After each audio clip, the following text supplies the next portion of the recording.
The wind screamed through downtown Detroit like a wounded animal, hurling snow and blinding sheets that erased the world. Marcus Webb pulled his tattered army-issued jacket tighter, but it did nothing against the cold that bit through to his bones. At 42 years old, he felt ancient, used up, forgotten. He'd served 2 tours in Afghanistan, earned a Purple Heart and a Bronze Star, but those medals were long gone now, pawned years ago for money that disappeared into bottles, trying to drown memories that refused to die. Staff Sergeant Rodriguez's last words, the explosion, the screaming, the blood on his hands that he could still see, even when he closed his eyes. "I'm sorry," Marcus whispered into the howling wind, though he wasn't sure who he was apologizing to anymore. His ex-wife, Jennifer, who'd finally given up after 5 years of trying to save him? His daughter, Sarah, now 17, who'd stopped answering his calls 2 years ago? His squad, the ones who didn't make it home? The cardboard beneath him was already soaked through, and he could no longer feel his toes. The weather report on the TV in the electronics store window, before the owner had shuttered it and gone home to his warm house, had said this was the worst storm in 20 years, wind chill of -30, life-threatening conditions. Marcus laughed bitterly, the sound swallowed by the storm. Life-threatening, as if his life was worth threatening anymore. He thought about his daughter's last voicemail, the one he'd listened to 100 times on the phone he'd managed to keep charged at the public library. "Dad, I can't do this anymore. Mom says I need to focus on school, on my future. I love you, but I can't watch you destroy yourself. Goodbye, Daddy." Daddy. She hadn't called him that in years. Fresh tears froze on Marcus's cheeks. Maybe tonight was the night.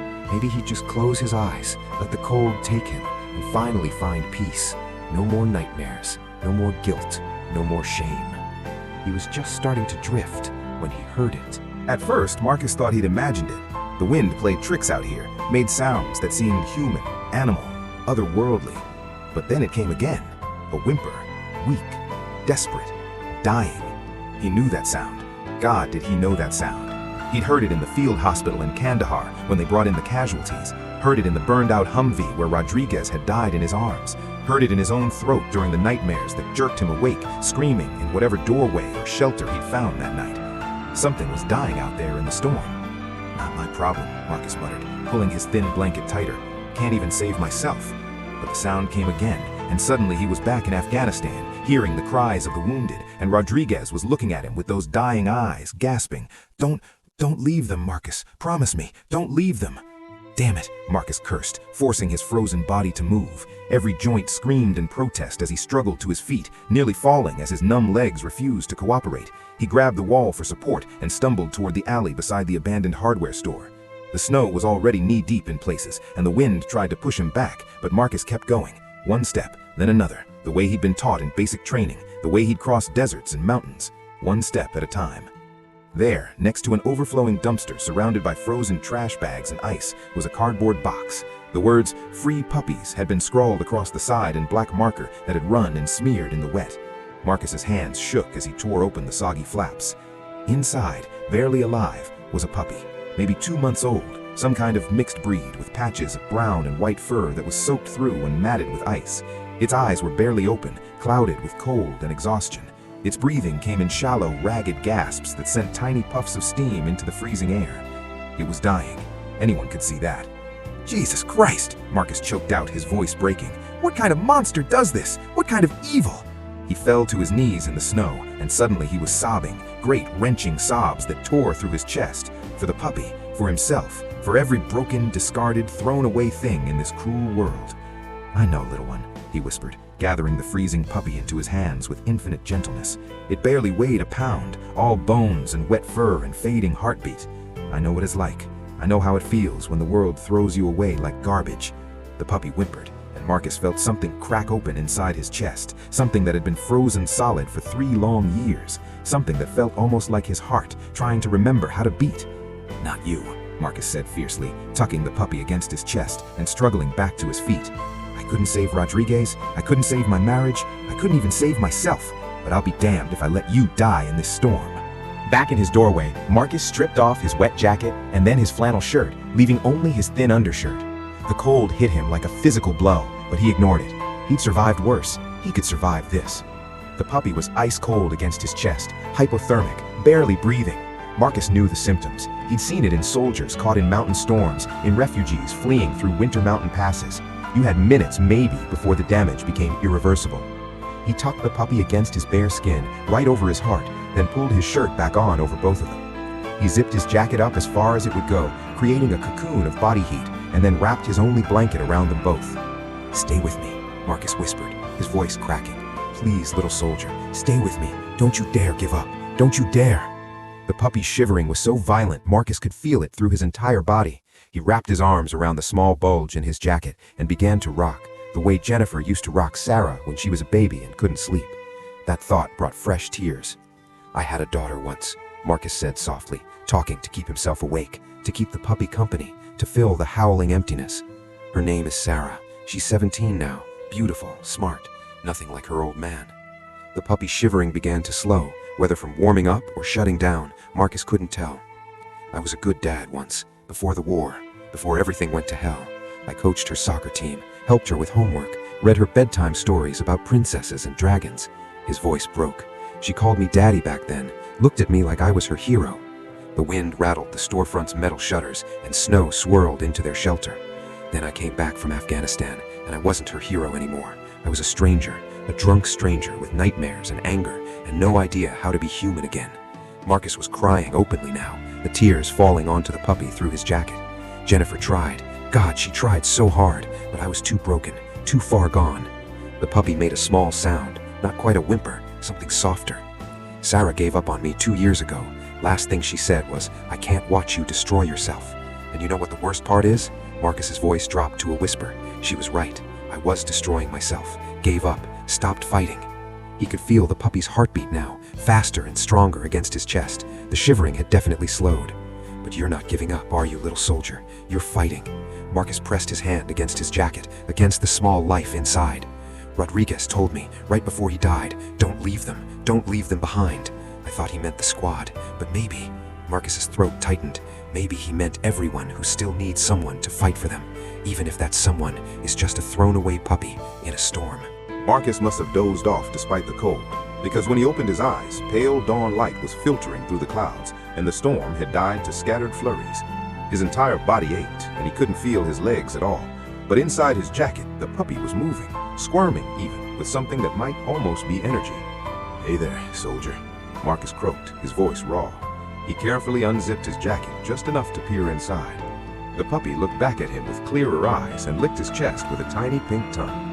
Marcus laughed, actually laughed, the sound strange and rusty after so long. "We made it, little guy. We actually made it through the night." He was trying to coax feeling back into his legs when he heard footsteps crunching through the snow.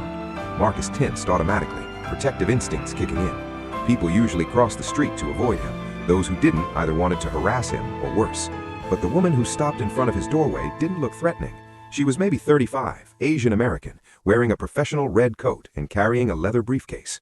Her black hair was pulled back in a neat ponytail, and her eyes, warm and brown, were fixed on the puppy peeking out from Marcus's jacket.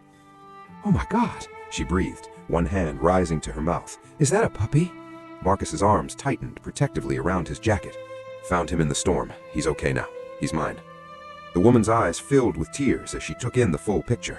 The tattered military jacket with its faded unit patch, the soaked cardboard, the single thin blanket, Marcus's gaunt face and hollow eyes. A homeless veteran who'd clearly spent the entire deadly night keeping a dying puppy alive. "I'm Dr. Sarah Chen," she said softly, crouching down to his level in the snow, not caring that it was soaking into her expensive coat. "I run a veterinary clinic 3 blocks from here. I was coming in early to check on some overnight patients, but—" she paused, really looking at Marcus. "That puppy needs to be examined, and you look like you could use some help too." Marcus shook his head. "I don't have money." "I'm not asking for money." Dr. Chen's voice was gentle but firm. "What you did, saving that puppy, keeping him alive through that storm, that took courage, selflessness, the kind of character that's rare these days." She pulled out her phone, and Marcus flinched, but she was just showing him the screen. It displayed a website, Veterans Housing Initiative, Detroit. "My brother Alex runs this nonprofit. Housing assistance, job placement, counseling, specifically for veterans. He's ex-Army too. Did a tour in Iraq." She looked at Marcus's jacket, at the patches. "Afghanistan?" Marcus nodded numbly, unable to speak. "Then you both know. You both understand what it's like." Dr. Chen wiped at her eyes. Please, let me help the puppy, and let me call my brother. Just hear what he has to say. What do you have to lose?" Marcus looked down at the puppy, now alert and curious, exploring the inside of his jacket with a wet nose. What did he have to lose? He'd already lost everything. There was nowhere to go but up. "Okay," he whispered. "Okay." Dr. Chen's clinic was like stepping into another world. It was warm, God, so warm, and bright and clean. It smelled like antiseptic and pet food, and something else, something Marcus had almost forgotten: safety. While Dr. Chen examined the puppy on a heated table, her veterinary technician, a young man with kind eyes named Tyler, brought Marcus coffee and a breakfast sandwich from the deli next door. "Doc's orders," Tyler said with a smile. "Can't have a hero passing out in our waiting room." Marcus stared at the sandwich like it might disappear. "I'm not a hero. You saved that puppy's life in one of the worst storms we've had in years," Tyler said simply. "Sounds like a hero to me." While Marcus ate, trying not to wolf it down, trying to remember his manners, Dr. Chen worked. She took the puppy's temperature, listened to his heart, checked for frostbite, drew blood for tests. "Definite hypothermia, moderate dehydration, malnutrition, and a mild respiratory infection," she announced, but she was smiling. "But nothing that can't be treated. You got to him in time. Another hour, maybe 2, and we'd be having a very different conversation." Marcus felt his throat tighten. "So he's going to be okay?" "He's going to be just fine, thanks to you." Dr. Chen came over and sat beside Marcus on the bench. "He's a boy, by the way. Looks like some kind of Australian Shepherd mix, maybe 8 or 9 weeks old. Smart breed, loyal." She paused, studying Marcus's face. "What you did took incredible courage and selflessness. You gave him your warmth, your protection, everything you had to give when you had almost nothing. That tells me everything I need to know about the kind of man you are." Marcus shook his head, tears starting again. "I'm nobody. I'm broken. I've got PTSD. I'm a drunk. I ruined my marriage. I lost my daughter." "You're a survivor," Dr. Chen interrupted gently, "and survivors deserve a second chance." The door chimed and a man walked in, tall, broad-shouldered, with the same bearing Marcus recognized in every veteran he'd ever known. The man's eyes went straight to Marcus, taking the situation in one glance. "Alex Chen, former Army, 101st Airborne. You must be the guy my sister called about." Marcus shook his hand automatically. Alex's grip was firm, respectful, the handshake of one soldier to another. "Marcus Webb, 3rd Infantry Division, Afghanistan. Welcome home, brother," Alex said, and the simple words hit Marcus like a punch to the chest. When was the last time someone had welcomed him home? "My sister tells me you saved this little guy's life. She also tells me you're in need of some assistance." Marcus started to shake his head, but Alex held up a hand. "I'm not talking charity. I'm talking about what you earned. You served your country. You deserve better than a frozen doorway." Alex pulled up a chair, sitting at eye level with Marcus, not standing over him, not talking down to him. "Our program provides transitional housing, job placement assistance, and counseling services specifically for veterans. We have a spot available if you want it. Your own room, shared kitchen and bathroom, case manager to help you get back on your feet." I can't. Marcus couldn't find the words. It felt like a dream, too good to be real. "The only requirement," Alex continued, "is that you work with us, attend the counseling sessions, meet with your job counselor, stay sober." He leaned forward, his voice gentle but serious. "It won't be easy, recovery never is, but we'll be there every step of the way. We don't give up on our own." Marcus looked at the puppy, now curled up under a warm lamp, sleeping peacefully.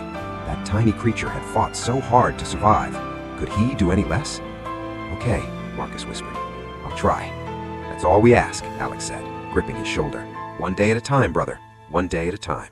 The Marcus Webb who looked in the mirror 6 months later barely resembled the broken man who'd nearly frozen to death in a doorway. He'd gained back the 30 pounds he'd lost on the streets. His eyes were clear, 40 days sober and counting. His apartment was small, just a studio in the veterans' housing complex, but it was his. Clean sheets, a real bed, a kitchen where he could cook actual meals. And Scout. That's what he'd named the puppy, Scout, after the kid in To Kill a Mockingbird, because they were both learning to see the world with new eyes. The puppy had grown into a beautiful 55-pound dog with the intelligence and energy of his Australian Shepherd heritage. His brown and white coat was glossy and healthy, and his brown eyes were alert and loving. More importantly, Scout had become a certified therapy dog. Dr. Chen had connected Marcus with a training program, and together they'd worked for 4 months to get Scout ready. Now they wore matching badges. Marcus's said handler, and Scout's said therapy dog in training. The job at Morrison Logistics Warehouse wasn't glamorous. Loading and unloading trucks, inventory management, but it was honest work with decent pay and benefits. Marcus's boss, a former Marine named Jackson, understood about the bad days, the times when the anxiety got too loud. There was grace there, and patience. But the best part, the part that made Marcus's chest tight with emotion every time he thought about it, was Sarah. His daughter had reached out 3 months ago, after Marcus had been sober for 30 days and stable in his housing. He'd sent her a letter, old-fashioned, handwritten on actual paper, telling her he was getting help, that he was sorry, that he loved her, and understood if she never wanted to see him again. She'd shown up at his apartment 2 weeks later. Marcus had cried, Sarah had cried. They'd sat on his second-hand couch with Scout between them, and they'd talked for 4 hours. It wasn't perfect. There was still hurt, still healing that needed to happen, but it was a start. Now they met for breakfast every Sunday at the diner on Maple Street. Last week, Sarah had brought her boyfriend to meet him. Next month, she'd asked if Marcus wanted to come to her high school orchestra concert. "I play viola now," she'd said shyly. "I'm not very good yet, but—" "I'll be there," Marcus had promised, his voice thick. "Front row if they'll let me." Tuesday and Thursday evenings, Marcus and Scout volunteered at the VA hospital. They visited veterans who were struggling, the ones with physical injuries, the ones fighting addiction, the ones whose minds were still trapped in jungles and deserts and mountains, half a world away. Tonight, they were visiting Bill Harrison, a Vietnam vet with stage 4 lung cancer who had maybe a month left. Bill had been a Marine, a proud one, and he didn't talk much anymore. Didn't see much point, he told the nurses. But when Scout padded into the room and rested his head on Bill's bed, the old Marine's eyes lit up. "Well, hello there, soldier," Bill rasped, his weathered hand reaching out to stroke Scout's soft ears. "Aren't you a handsome one?" Scout's tail wagged gently, and he made a soft sound, not quite a whine, more like a greeting. "That's Scout," Marcus said quietly, pulling up a chair beside the bed. "And I'm Marcus, 3rd Infantry, Afghanistan." Bill's eyes shifted to Marcus, taking in the bearing, the way he sat, the respect in his posture. "Marines, Da Nang, 67 to 69. Made it home, but left a lot behind." "I know that feeling, sir," Marcus said. They sat in comfortable silence for a while, Bill's hand resting on Scout's head, the dog's steady breathing a counterpoint to the beep of medical equipment. "I was where you are once, lost everything, ended up on the streets, figured I'd just let the cold take me one night." Bill's eyes sharpened, focused. "Then I found Scout. He was a puppy then, thrown away in a box to freeze to death. And something about that tiny heartbeat, fighting so hard to stay alive." Marcus's voice caught. "It reminded me that maybe I was worth fighting for too, that maybe we both deserved a second chance." Bill's eyes filled with tears. "I gave up," he whispered. "When they told me about the cancer, I just gave up." "It's not too late to stop giving up," Marcus said gently. "However many days you have left, they're still your days. You still matter. Your story still matters." Scout shifted, placing his paw on Bill's hand, a trick Dr. Chen had taught him for moments like this. Bill broke down, crying silently, his hand gripping Scout's paw like a lifeline. Marcus pulled his chair closer, placed his hand on the old Marine's shoulder, and just sat with him, being present, bearing witness, the way someone had done for him when he needed it most. When December rolled around again, Marcus volunteered at the same outreach center where he used to get meals when he was on the streets. The irony wasn't lost on him, sitting on the other side of the table, the one offering help instead of desperately needing it. He handed out blankets, poured hot coffee, and directed people to the counselors and case managers who could help them find housing, jobs, treatment. Scout worked the room in his therapy vest, offering comfort without judgment, accepting scratches behind his ears and giving out sloppy kisses in return. Marcus? He looked up to see a young woman, maybe 25, shivering in an inadequate jacket. She looked familiar, but he couldn't place her. "It's Amy. Amy Watkins. You shared your soup with me last year when I first ended up out here. You told me to keep fighting." Marcus remembered. She'd been so young, so scared, recently kicked out by her family for coming out as gay. "Amy," he said warmly, coming around the table. "Are you okay? Do you need—" "I'm good," she interrupted, and he saw she was smiling through her tears. "I'm good now. Got into a transitional housing program 6 months ago, started community college. I wanted to come back and volunteer, to pay it forward, like you did for me." Marcus felt his eyes sting. That's incredible. I'm so proud of you." They hugged, and Scout wagged his tail, sensing the joy. The night wore on, and Marcus saw them all, the broken, the lost, the one still fighting. He saw himself in every haunted pair of eyes, in every trembling hand reaching for coffee, in every person who'd been chewed up and spit out by a system that didn't care. An older veteran approached, hands shaking, eyes hollow with that too familiar look of despair. His coat was thin, inadequate for the cold, and he had the gaunt look of someone who hadn't eaten properly in days. Marcus recognized that look. He'd worn it himself. "Rough night out there," Marcus said gently, handing him a large coffee and a sandwich. The man nodded, unable to speak, staring at the food like he couldn't believe it was real. Scout approached and sat beside the man, leaning against his leg in that way he did when he sensed someone who desperately needed comfort. The veteran's hand dropped automatically to Scout's head, and something in his face cracked. "I can't do this anymore. I'm so tired. I'm so damn tired of fighting." Marcus came around the table and crouched beside him, putting himself at eye level. "I know. God, do I know. I was right where you are a year ago. Frozen doorway, no hope, ready to give up." The veteran's eyes met his, searching. "This guy right here," Marcus said, gesturing to Scout.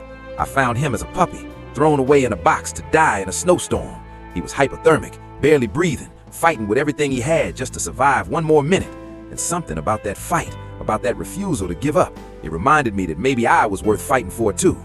Marcus pulled out a card, the same one Alex Chen had given him a year ago, the one that had saved his life. "This is the Veterans Housing Initiative. They helped me, got me into housing, helped me find a job, connected me with counseling." He pressed the card into the veteran's shaking hand. "They can help you too, brother. You're not alone. You're never alone."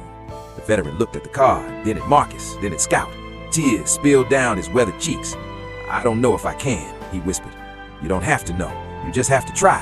One day at a time, one step at a time." Marcus gripped his shoulder, the way Alex had gripped his. "We don't leave our brothers behind. Not anymore."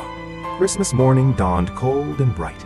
Marcus woke early in his apartment, Scout's warm weight across his feet, and for a moment just lay there, marveling at how different this Christmas was from the last one.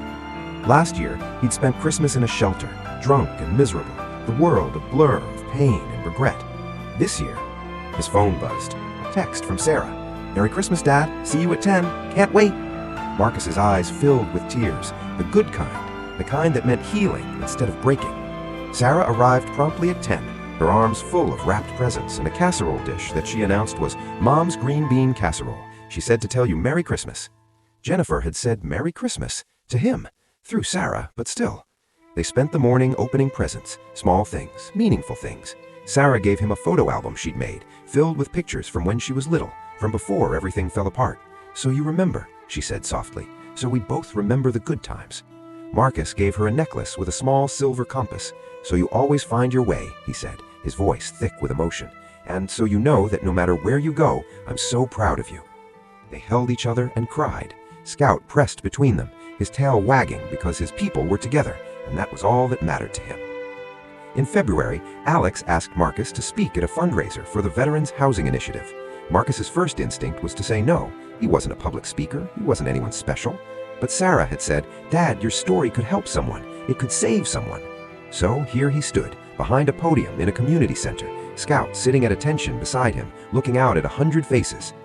"A year ago," Marcus began, his voice shaking slightly, "I was a homeless veteran sleeping in a doorway, waiting to freeze to death. I'd given up on myself, on life, on everything." He paused, collecting himself. "That night, in the worst storm in 20 years, I heard a sound. A puppy, barely alive, thrown away in a box to die. And something about that tiny creature, fighting so hard to survive." His voice broke. "It reminded me that maybe life was still worth fighting for." He looked down at Scout, who looked back with complete trust and love. "This dog saved my life, but so did the people in this room." He gestured to Dr. Sarah Chen, to Alex, to his case manager, Maria, to his boss, Jackson. "They saw someone worth saving when I couldn't see it myself. They gave me a second chance when I didn't think I deserved one." Marcus's eyes found Sarah in the front row, and she was crying, smiling through her tears. "My daughter is here tonight. A year ago, she wouldn't take my calls. Tonight, she's sitting in the front row, proud of her dad. That's what second chances look like.